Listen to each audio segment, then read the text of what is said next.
Back in August, I came home from Podcast Movement with so many ideas swirling around in my brain, and 2 takeaways that completely changed how I think about podcast growth. My friend and brilliant podcaster, Ana Xavier, was there too, and she even presented at Podcast Movement. How cool is that? Before I even got home from Podcast Movement, I knew I had to bring Ana on my show to unpack both of our biggest takeaways together. Hi, I'm Andy Smiley, your friendly podcast guide and the podcast coach for women who want to grow their podcast without burning out. I share practical podcast tips, real stories from my own journey, and wisdom from some of the smartest podcasters out there, like Ana.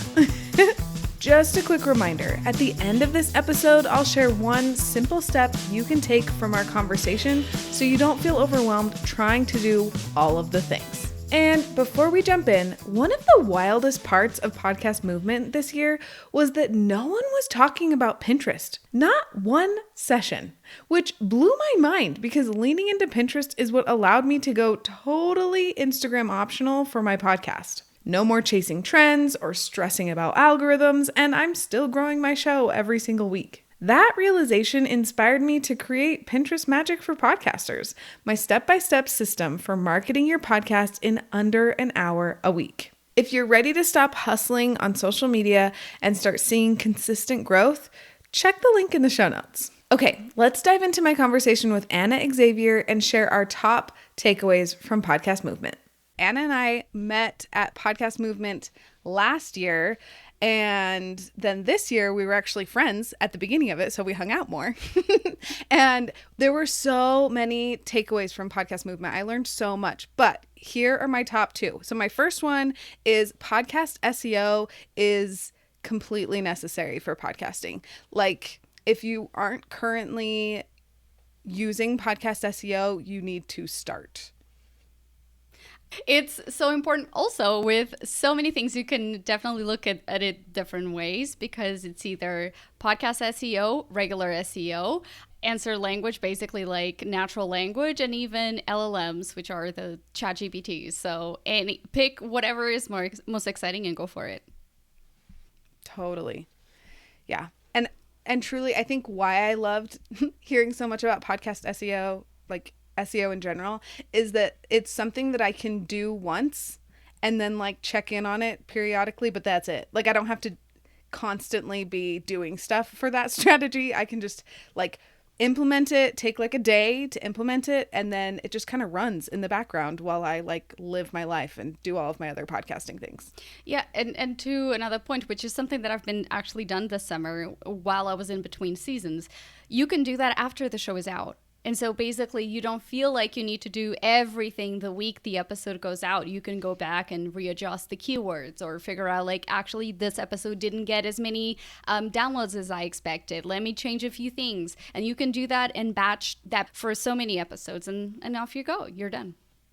Seriously, it's the best. I love it so much. Okay, so my second takeaway that actually is perfect for what we're doing right now, but is fellow podcasters aren't competition, they're collaborators.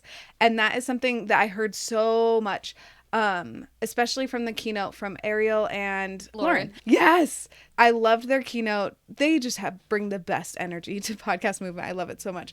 And one of their biggest takeaways during their keynote was to collaborate with podcasters instead of seeing them as competition. And I think that is something that is definitely easier said than done when you're first trying it out and you're like, this feels weird. But once you kind of get into that mindset, it just honestly makes podcasting more fun, if nothing else. Like, it's just fun to have friends in the podcasting space, and especially in the same niche, because you all speak the same language. You all know what you're talking about, so you can collaborate and work together. Yeah, it's just the best. Yeah, and we know from the data that people who listen to podcasts look for new podcasts. So it's the easiest way to convert new listeners into your show is to guest on other people's podcasts, do guest interviews, or like have people as like guest hosts and give them the spotlight for them to share their expertise. That's just like so awesome. So agree. Yeah, totally. What's really fun is that collaborating can look so many different ways too. Like, it can be guesting, which I think most people think that's what it is, and that's it. But it could also be like just doing a feed drop. Like you just take one of your episodes and put it in their feed, and then they give you one of their episodes. Like that takes very little effort, but it can be a big deal for everyone involved. So I love the idea of collaborating, and that kind of the sky's the limit when it comes to collaborating. You can be as creative as you want and get a lot out of it. Yeah, and even you can do and expand beyond the episode. So if an episode worked really well, you can go on social media, you can go on newsletters and expand on that one episode, right? You can collaborate in different ways that don't require post-production if you've done it already and you want to kind of go back and pull that a little more. What they did discuss, Lauren talked about the feed warmers, which I thought was really interesting. So basically, while you're in between seasons, you play someone's podcast, kind of like a quick teaser of a show. And so basically your subscribers still get information out on the feed and get exposure to new shows. When done intentionally, it's just a win-win for everybody. And I really like that one. Yeah, definitely. I forgot about that one. Thank you for the reminder. That's what we're doing here for. Exactly. This year for Podcast Movement, it was so interesting. My takeaways were kind of around very similar to yours, the SEO, the PSO, should we say, podcast search engine optimization. And basically, there was the session that Courtney Elmer did on the results of her podcast. And when she started looking specifically at Apple, she jumped like 90 positions on the charts. And she really ranked her podcast just by simply changing that and looking at the metadata. And I think that in itself is so important because it enables anyone to kind of go back and adjust those keywords. And there's so many tools, you don't have to guess. But kind of thinking through how you can get more podcast listeners. I think that, to me, I thought it was very obvious. Andy, I don't know if you felt this, but everyone was talking about like different ways to grow a podcast. And I thought that it was so helpful because people are not like, you know how last year it was, video, you gotta have clips. That's the only way to scale your podcast. And this year there were so many different ones, which I really appreciated. Yeah, I completely agree. There was much more of a diversity of, here are all of the different things you can try to grow your podcast instead of you need to be on YouTube. And that was like, that. I feel like, yeah, that was last year. And YouTube's great and a great place to be, but it's not the only way to grow your show.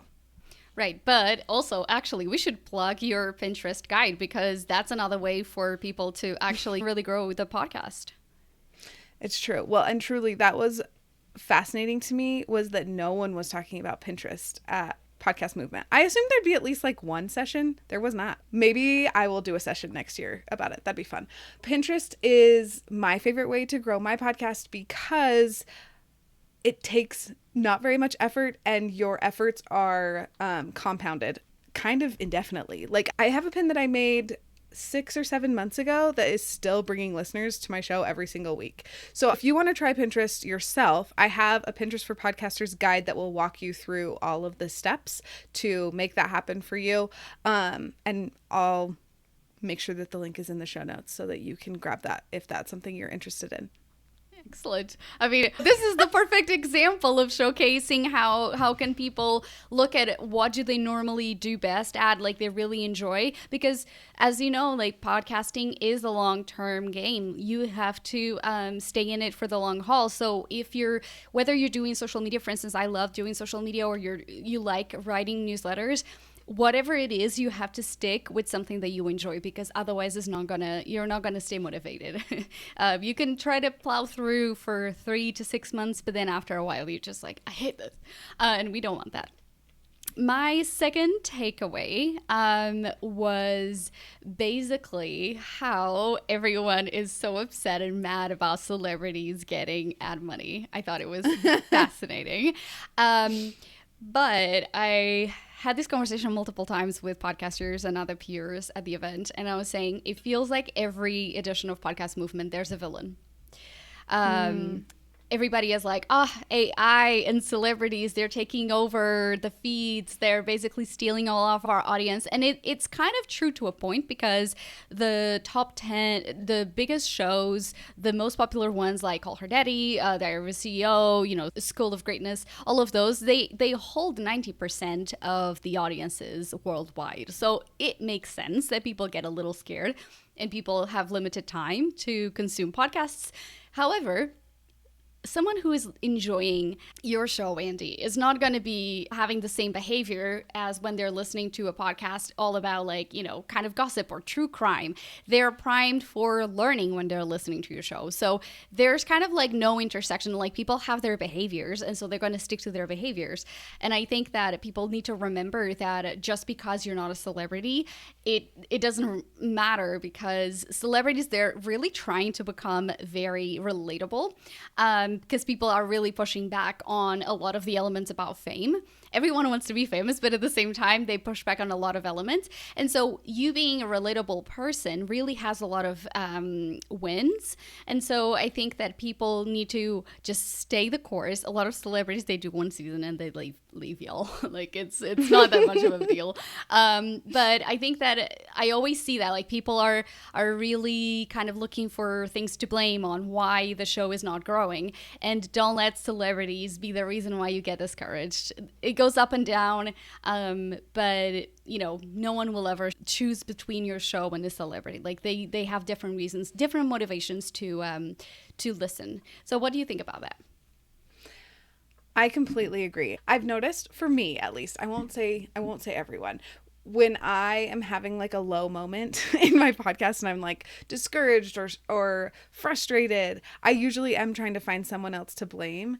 But usually when I'm in that blaming mentality, nothing gets done, right? I don't actually do anything to move the needle. And so sure, I will say I still let myself throw a pity party for 10 minutes or something. Yeah, feel your feelings.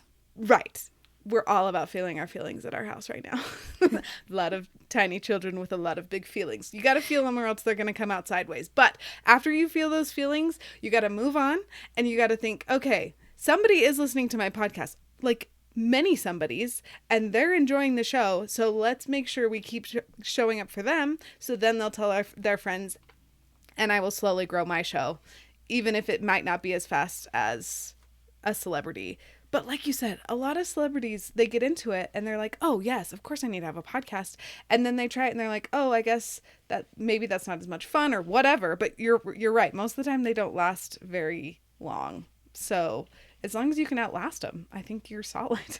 Yeah, well, also a lot of people get annoyed at the fact that the ad dollars, the sponsorships go to celebrities but they have a big following. I'm sorry, if you have a small show, you're not going to compete on the same level as someone who has a partnership with a huge brand, right? It's not the same. You have different value propositions. And so, actually, I'm going to do a plug for these creator that both of us know, I think, Justin Moore. He has a book called Sponsorship Magnet. If anyone is wanting to learn more about it, I think that book is a clear example of getting out of that scarcity mindset and really looking at your content as opportunities and how you can reframe your thinking.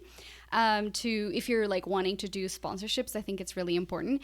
But I think really looking at what can you do right now, right, to grow your show. And for most people, I always say this, if you were to become famous overnight, you would probably be getting crippling anxiety and overwhelm and analysis paralysis about your next step. So it's easier to grow slowly and steadily than just blow up overnight, because I do have a few people in my network that actually blew up. And they were podcast experts, and they completely got paralyzed. They're like, I can't, I'll never make a piece of content as incredible as that one. And so it really messed them up for a few months. And so I'm like, baby, it's fine that you grow consistently. You get acclimated to the size of the audience growing and all that. So just food for thought there. I absolutely love that. It's true. It would be overwhelming if overnight you had millions of downloads. That would be a little bit scary if it happened super quickly. Yeah. And truly, one thing that I love that you said that I wanted to touch on is that well, you kind of said it and I want to like dive into it, is that like sponsorships can come in a lot of different ways too. Like it's not just Ford coming to and being like, hey, I want to sponsor your podcast. It truly could be like a subscription version where like you're like, hey, if you want extra content, then pay me $5 a month or something like that. I have a client who is starting a business podcast, but it's specifically talking to like small town businesses that want to grow in a small town. Nice. And she was like, I want to make money, but I want to have a lot of free content too. And I said, have you considered a subscription like base where you have your free podcast, but you also have extra content and it's like $5 a month? And she was like, I've heard of that before, but I never thought it would work for mine. So we talked through it and she was like, oh, so then even if she only had, let's say, 50 people that decided to sign up for the $5 a month, that adds up really quickly, especially when it's a monthly payment. So you can look at monetization a lot of different ways. And if all of the celebrities are getting all of the ad money, then you can get all of those people that already love you to pay you $3 a month for the next 10 years. And you'll be sitting pretty in your own way. Yeah. Or even like local businesses, hyper-local podcasts have a unique leg up. And so who is in your community who needs a shout out and they don't have the capacity to start a podcast, but they love the idea of being kind of partner up with the cool kids, the podcasters.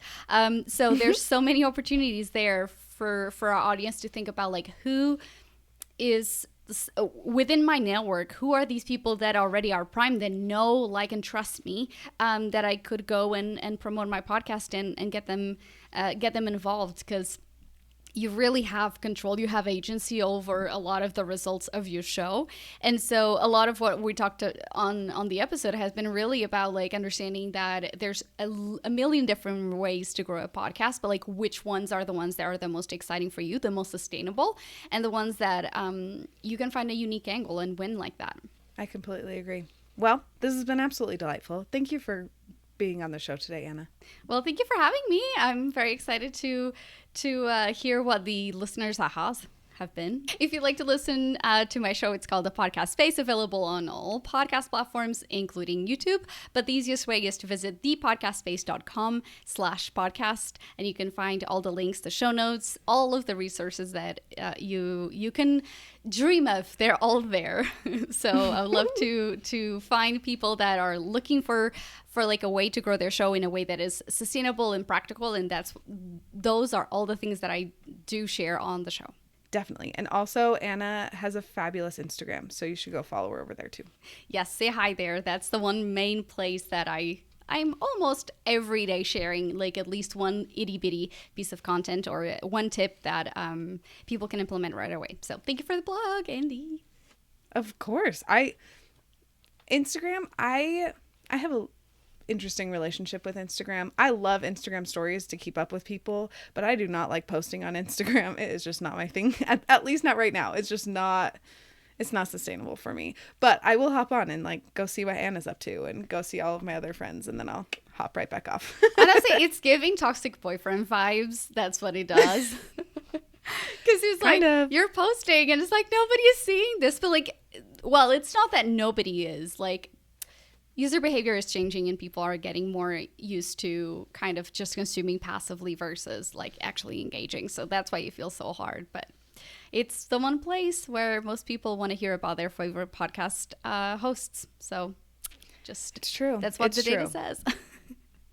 So we follow the data. And yes. Anna, also another like plug for why you should follow Anna is she has so much data and it is very well researched, and I am so grateful every time she talks about something. Like, she'll be like, hey, there was this new study, and I'm like, great, thanks for telling me about it.